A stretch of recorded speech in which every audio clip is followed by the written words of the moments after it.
California Medical Facility, better known as CMF, would first open its doors in 1955 and is today a medium security facility. It was first established by the California legislature to provide a centrally located facility to meet the medical, psychiatric, and dental health care needs of male felons incarcerated within the California Department of Corrections and Rehabilitation. Just a couple days ago, on August 29th, 2025, at approximately 12:48 p.m., incarcerated individual Jose L. Ramirez would allegedly attack a psychiatrist during a one-on-one meeting. And although a correctional officer would immediately respond and stop the attack, an improvised weapon would be found on the scene and an ambulance would be called. The psychiatrist, who was male, would be transported to an outside hospital and is currently in good condition and expected to be released soon.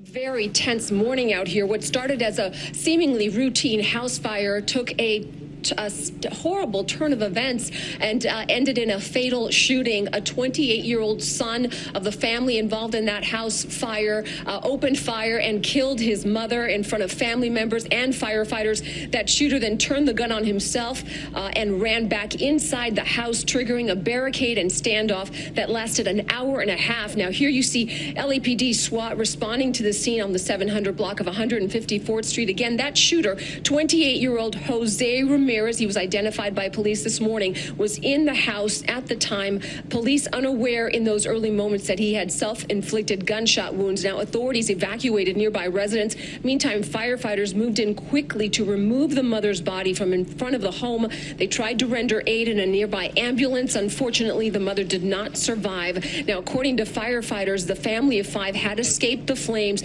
They greeted firefighters when they arrived, and at that time, the mother immediately asked firefighters to arrest her son. At the same time, the son asked firefighters to go back inside the house to retrieve personal items. The son at that time went back inside the residence. I believe he was going to retrieve maybe personal effects, and he was allowed to do so. He came back out armed with a firearm and shot his mother multiple times in the head. I heard 4 or 5 pops. I knew what they were. And then I saw the lights go up, from the fire engines and the police cars. I tried to come out the back, and they said, "Get back inside." And I just said, "Something's wrong." Now, the 28-year-old eventually surrendered to police. He is now in critical condition at a local hospital. Authorities tell us they did recover a gun here at the scene. They didn't give you life without. They didn't give you the death penalty. They gave you 25 to life or 15 to life. That means you get out. Hoping that they would give me a compassionate release for them to take care of me. It's costing them probably in the thousands a day keeping me here. Possibility of having such things as medical parole for older inmates with chronic conditions whose release to a private medical facility would not pose a risk to public safety. Why they are in prison, okay? These are heinous crimes that they've committed. They are not rehabilitated. People have very strong opinions on all sides of this discussion. You certainly have people who have been victims personally or their family members of some very heinous crimes from some of the people who live in this facility. And they strongly feel that it doesn't matter how old somebody gets or how sick they get or what their likelihood of reoffending is, they should spend the rest of their life in prison. And there are a lot of guys like that, 70s, 75s. They're no danger to anybody. You're not even using me now.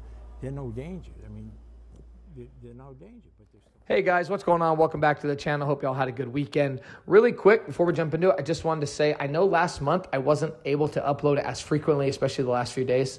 To keep it 100 with you guys, work just got super busy. I'm in sales, so I'm not complaining. Busy is always good, but it did affect the channel a little bit as I was not able to quite put out or meet the production that I have so far been able to meet in 2025. But we're here, we're back at it. beginning part of September, and I got a really good one for you guys today. So just a few days ago at the California Medical Facility, or CMF, it's located basically within Central California area in Vacaville, Solano County. It's a medium security facility, but that's why I put up that little clip there. You do still have very high violent offenders, whether they're dealing with severe medical conditions or not. These guys are still dangerous. These guys still pose a serious threat. And such was the case with Jose L. Ramirez. I got some pretty good background information on this guy. This guy's from Harbor Gateway in South LA. And the crime he committed, pretty vicious. You saw the news story there. We're going to get into that in just a minute. But first, we're going to start with the article on this actual attack that took place just a couple days ago on August 29th. And then we're going to get into Jose L. Ramirez's background. California Department of Corrections and Rehabilitation officials are investigating an attack on a psychiatrist at California Medical Facility, CMF, as an attempted homicide. On August 29th, 2025, at approximately 12:48 p.m., incarcerated person Jose L. Ramirez allegedly attacked a psychiatrist during a one-on-one meeting. A correctional officer immediately responded to quickly quell the attack, and an improvised weapon was found at the scene. An ambulance was called, and the psychiatrist was transported to an outside hospital. He is currently in good condition and expected to be released soon. Ramirez was placed in restricted housing pending investigation into this case. CMF officials are currently investigating the incident. The case will be referred to the Solano County District Attorney's Office for possible felony prosecution. Peer support and other support services are being offered to employees.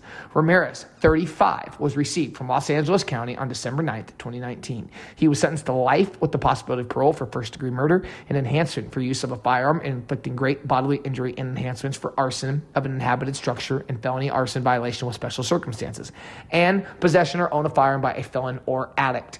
And then it goes into CMF, established in 1955 by the California legislature, like we talked about, to provide a centrally located facility to meet the medical, psychiatric, and dental health care needs to male felons incarcerated within the California Department of Corrections. And when you really think about it, the people that I give credit to the people that work in a facility like this, because I think sometimes people think, oh, it's a medical facility, these guys are just old, these guys are just washed up, but it's like Jose L. Ramirez, he's not that old, right? He's not. He's a convicted murderer. We're going to get into exactly what he did here in just a minute.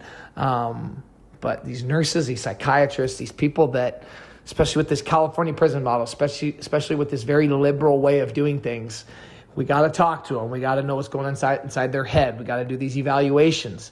And I'm not saying I disagree with that. Yes, they need to be understood. They need to be taken care of. They need to be diagnosed. They need to be given the proper medication, 100%. But all I'm saying is I give credit to the psychiatrist that goes in there and talks to these guys one-on-one. And even though there's a corrections officer there right outside the door, as you can see, these attacks, they happen so fast.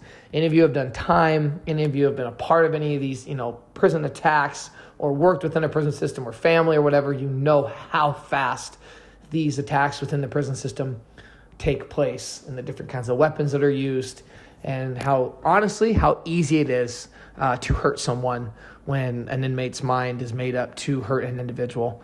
So Jose Ramirez, his background. He's from Harbor Gateway, sometimes informally known as the LA Strip due to its shape. It's about a little over a 5 square mile residential and industrial area in the South Bay and Los Angeles Harbor region in the southern part of the city of LA.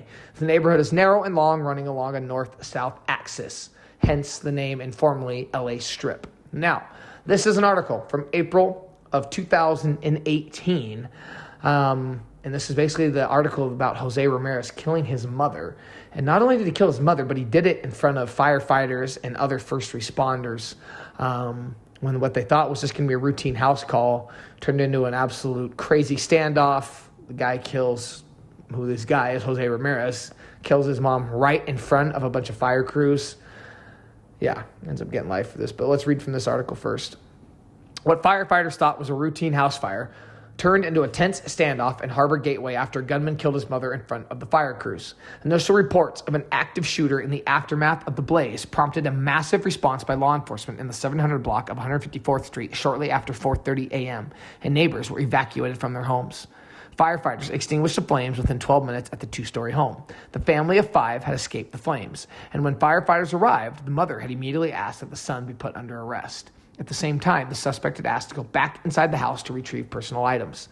Quote, the son at that time went back into the residence. He came back out armed with a firearm and shot his mother multiple times in the head, said LAPD Captain Peter Whittingham. The man identified at the time as 28-year-old Jose Ramirez then turned the gun on himself and ran back inside the house. The barricade lasted about an hour and a half before the suspect surrendered. Ramirez was rushed to an area hospital where he remains in critical condition. He did end up obviously surviving. A gun was recovered at the scene. The motive was under investigation. He ends up going to court for this, ends up getting obviously that life sentence. He's a very, very violent individual. He got life with the possibility of parole and then all those crazy enhancements. But you just got to put yourself in that scene for a second.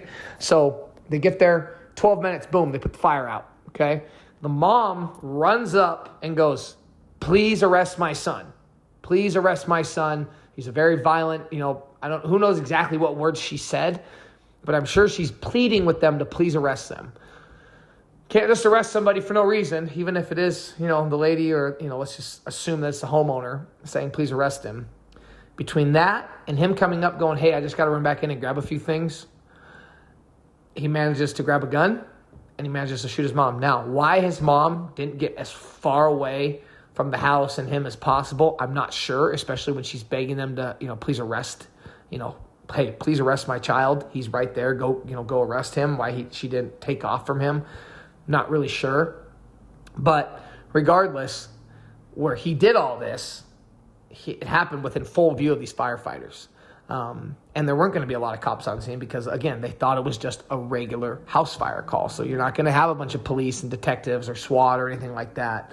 And they showed that neighbor's interview where he hears, he said he knew what it was right away. So he hears gunshots and the cops at that point are like, get back inside your effing house.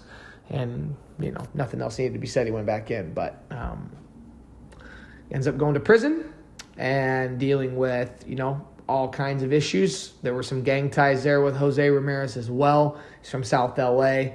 And I think a lot of things that don't get talked about enough are mental health. Even if people, not crazy people, not, people that are deemed psychotic or anything like that, but these gang members that you see go through the system or just these individuals that you see go through the system, a lot of them suffer from mental health issues, enhanced with drug use, drug addiction. There was that charge or the enhancement by a felon or addict. It's going to be both. Jose Ramirez, you can tell, was definitely going to be a felon and also an addict. Okay, it just goes hand in hand. He had gang ties as well in South LA. And all this culminates with this house fire, him shooting his mom in the face. He ends up at CMF. I don't know if that was going to be his primary residence or he was there for a psych evaluation or who knows. Maybe it was going to be there for a long time. But regardless, has this one-on-one with a male psychiatrist and decides to try to kill him. It didn't seem like it went very well. It seemed like the psychiatrist was able to recover pretty quickly. But still, this is what we're talking about with how dangerous these prisons are. And again, on this channel, we've covered a lot of high desert, Kern Valley, pick one, right? Pick one. San Quentin, Pelican Bay, all these big names that when you hear them, they kind of ring bells.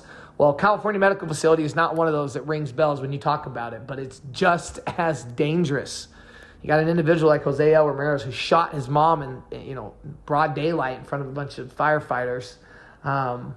Extremely, extremely dangerous.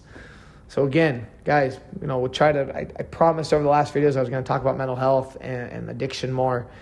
Get the help. Okay, go get the help. If you're not feeling right, if you're feeling down more than usual, if you're turning to substances, if you're turning to alcohol, if you're turning to prescription pills, if you're turning to whatever it may be, right? Whatever it is, I'm telling you, as someone who had an over 10-year opioid addiction, go get the help. Let me know what you think in the comments below. Until next time, you already know what it is. Peace.